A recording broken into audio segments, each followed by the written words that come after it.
आगे जो महत्वपूर्ण इम्पॉर्टेंट टॉपिक है आपके ह्यूमन राइट्स के लिए, ह्यूमन राइट्स के लिए जो आपका अगला महत्वपूर्ण टॉपिक है वो बताया है, जैसे सिविल अधिकार हो गए, राजनीतिक अधिकार हो गए और सामाजिक, आर्थिक और सांस्कृतिक अधिकार हो गए। इसी के साथ साथ व्यक्ति की स्वतंत्रता, उसकी जीवन के अधिकार और व्यक्ति की सुरक्षा की बात करता है। तो हमारे भारतीय संविधान के भाग 3 में अनुच्छेद 12 से 35 तक के अंतर्गत मानवाधिकार के बारे में बात की गई है, बताई गई है। और उसमें जो है कि मानव के अधिकारों को सुरक्षा प्रदान किया गया है। जब हम अनुच्छेद 21 का अध्ययन करते हैं, अनुच्छेद 20 का अध्ययन करते हैं या फिर अनुच्छेद 19 का अध्ययन करते हैं, अनुच्छेद 14, 15, 16, 17 ये सभी महत्वपूर्ण अनुच्छेदों का अध्ययन करते हैं तो हमें यह ज्ञात होता है कि जैसे आपका अनुच्छेद 14 हो गया, तो 14 में विधियों का समान संरक्षण है और विधियों के समक्ष समता का अधिकार प्रत्येक व्यक्ति को दिया गया है, प्रत्येक व्यक्ति को प्राप्त है। उसके बाद हम अनुच्छेद 15 में आते हैं, जिसमें यह बात बताया गया है कि किसी भी व्यक्ति के साथ जाति, धर्म, रंग, जन्मस्थान या लिंग के आधार पर भेदभाव नहीं किया जाएगा। इसके साथ ही साथ इसमें यह बात भी की गई है कि बच्चों और महिलाओं के लिए विशेष उपबंध का प्रावधान किया जा सकता है। यदि ऐसा महसूस होता है या फिर कहीं अत्यंत आवश्यक होता है कि महिलाओं और बच्चों के लिए कोई विशेष प्रावधान किया जाए तो किया जा सकता है। यदि ऐसा होता है तो अनुच्छेद 15 या 16 का उल्लंघन नहीं होगा। इसी के साथ साथ हम अनुच्छेद 17 में जब आते हैं तो 17 में अस्पृश्यता के अंत के बारे में बताया गया है।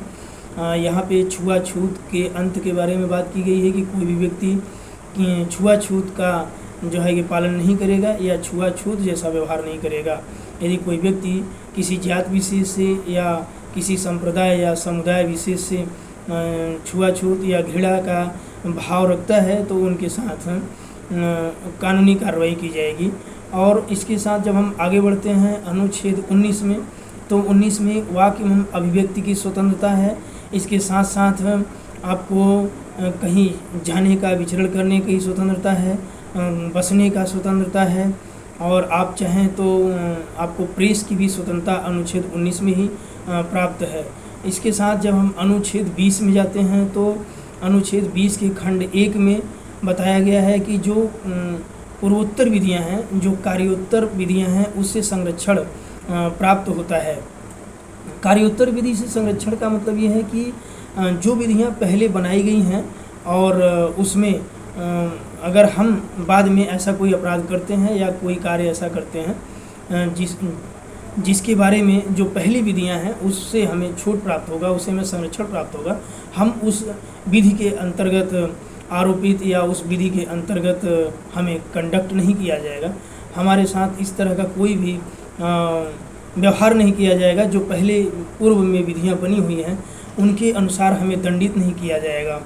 जो आपके अनुच्छेद 20 का खंड 2 है उसमें बताया गया है दोहरे दंड से संरक्षण, अर्थात किसी भी व्यक्ति को एक ही अपराध के लिए 2 बार दंडित नहीं किया जाएगा।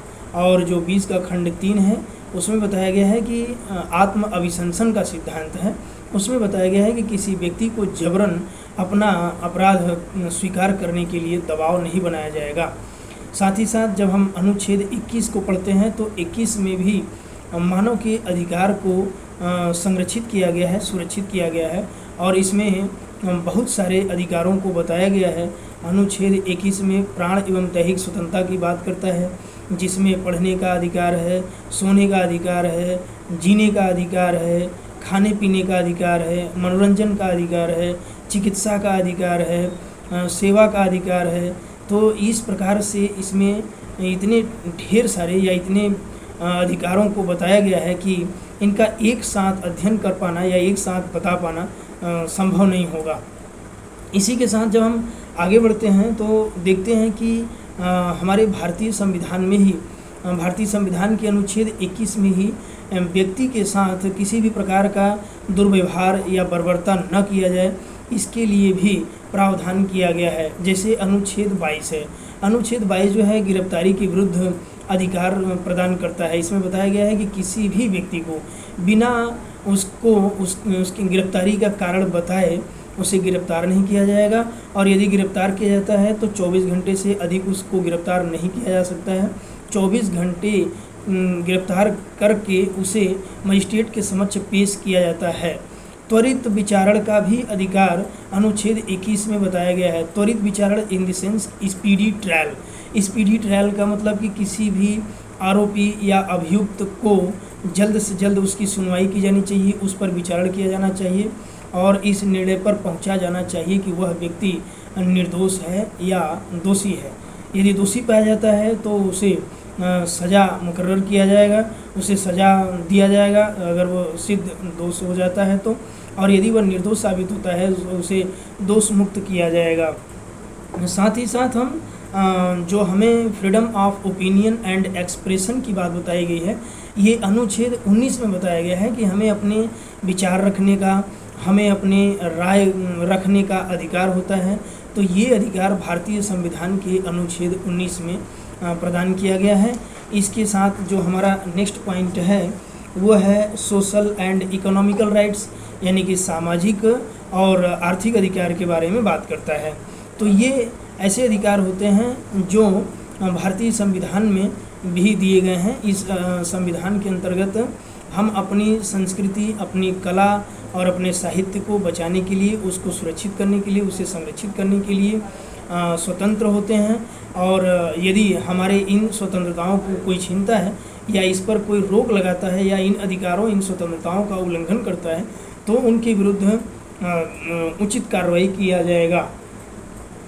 इसी के साथ साथ हम अंतर्राष्ट्रीय लेख के बारे में बात करते हैं। अंतर्राष्ट्रीय जो लेख हैं, जैसे हमने बताया कि प्रसंविदाएँ हो गई, संधियाँ हो गए और आपके सार्वभौमिक घोषणा हो गया, और इससे पहले जैसे कि अधिकार पत्र हो गए और मैग्ना कार्टा हो गया। तो ये सभी अंतर्राष्ट्रीय लेवल के लेख हैं जिस पे मानवाधिकार के बारे में विस्तार से बताया गया है।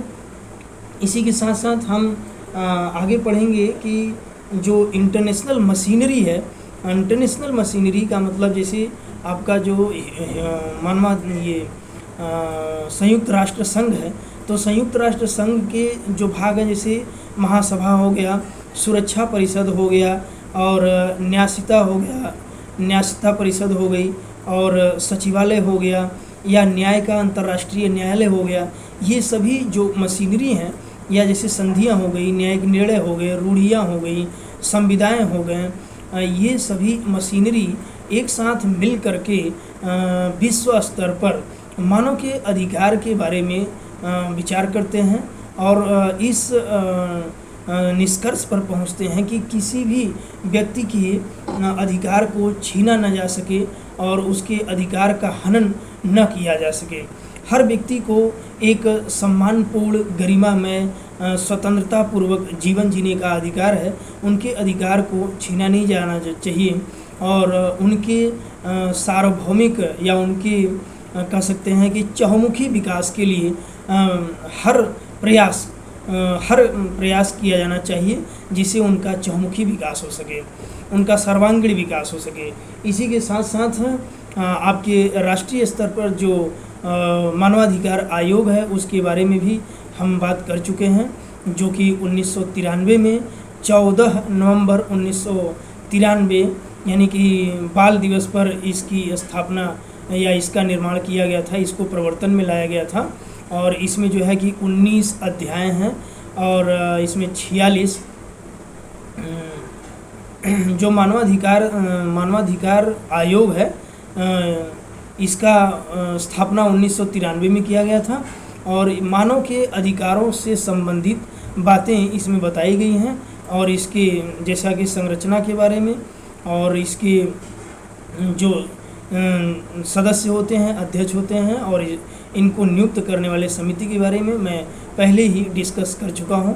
तो मैं उम्मीद करता हूं कि आप लोगों को इस वीडियो से काफ़ी मदद मिलेगा। प्लीज़ इस वीडियो को वॉच करें और आपको हेल्प होगा। इस हेल्प से आप अपने एग्ज़ाम में सही ढंग से आंसर लिखने में सक्षम होंगे। Thank you so much.